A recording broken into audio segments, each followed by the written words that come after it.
Bonjour tout le monde, bienvenue au show de moto. Je m'appelle Éric Ménard. Cette semaine à l'émission, on poursuit notre grande aventure Honda au Labrador. Mais tout d'abord, voici ce qu'on a récolté au GS Challenge Canada.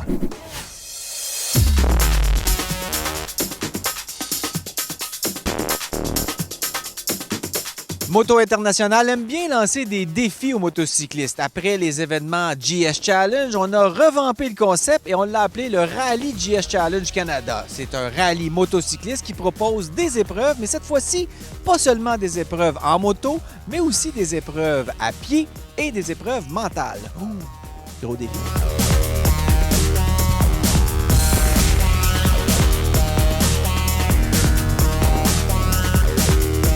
Chantal, parle-moi du nouveau GS Challenge. C'est une version revampée, repensée aussi. Oui, c'est une nouvelle formule. On a décidé d'ouvrir ça à plus de monde. Donc, les motos de route sont bienvenues. Bien sûr, les motos BMW, mais aussi les motos d'autres marques. Donc, c'est ouvert à tout le monde.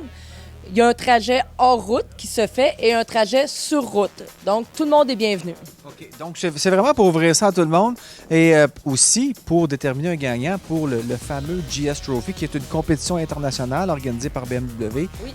C'est un genre de Paris-Dakar, mais pour les gens qui ne veulent pas mettre 60 000 ou 80 000 pour aller faire le Paris-Dakar. C'est ça, c'est pour les amateurs. En fait, c'est comme une récompense pour les clients BMW, si on veut.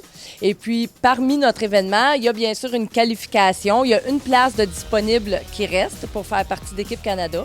Donc, les gens qui se sont inscrits pour le rallye hors route à notre événement et qui ont dit « Moi, je veux faire la qualification GS Trophy », bien, c'est sûr qu'eux autres, ils vont en baver un petit peu plus que les autres pendant le week-end. Chaque station est fait en sorte que tu prends acte de ce que tu as à faire et tu prends la décision si tu es à l'aise et confortable avec ça. Ils n'ont pas de te mettre dans une situation où tu n'as pas le choix de passer là.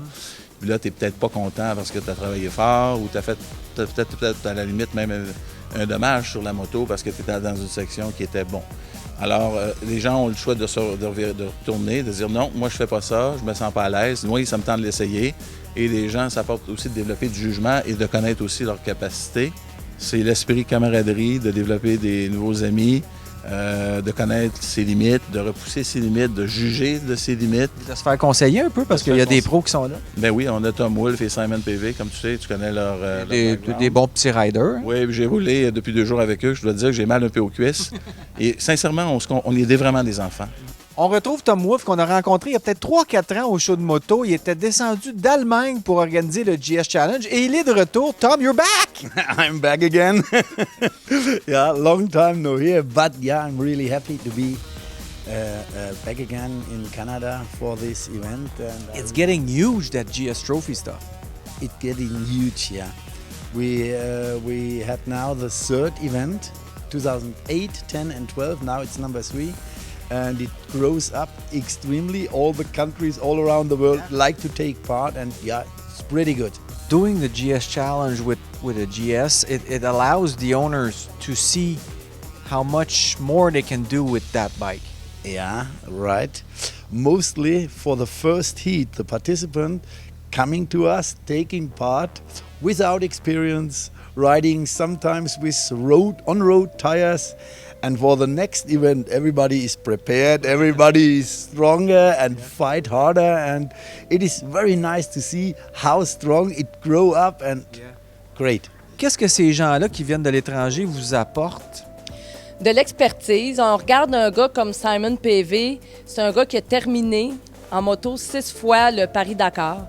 Un gars comme Tom Wolfe qui a participé au Dakar, qui a été pendant plusieurs années l'instructeur en chef chez BMW Motorrad en Allemagne et maintenant qui fait partie de l'organisation GS Trophy. Donc, c'est beaucoup de bagages et c'est sûr que c'est plaisant aussi pour nous autres d'avoir ces gens-là. Et aussi, c'est le fun parce que c'est du monde très accessible, super gentil, que les participants, bien, ils vont pouvoir côtoyer toute la fin de semaine puis jaser avec eux autres. Fait que c'est super, ça. Poser des questions, peut-être apprendre aussi comment mieux piloter sa moto.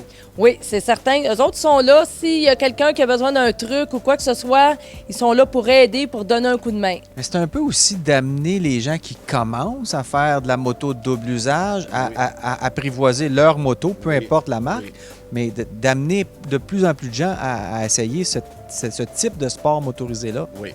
Quand on tape GS Challenge sur YouTube, on voit des événements dans la boîte et beaucoup discuter. Évidemment, ça a été la base. Mais l'idée que j'ai prise en Allemagne, qui était de l'ouvrir à des motos de route et de changer un peu le concept avec des stations physiques, mentales, logiques, habileté sur route, habileté hors route, c'était de l'ouvrir à une plus large clientèle. The most important point is that the GS Challenge and as well the GS Trophy will be ever an event for hobby riders. This is not a race and not for professional racers. This is for GS users. That's very important.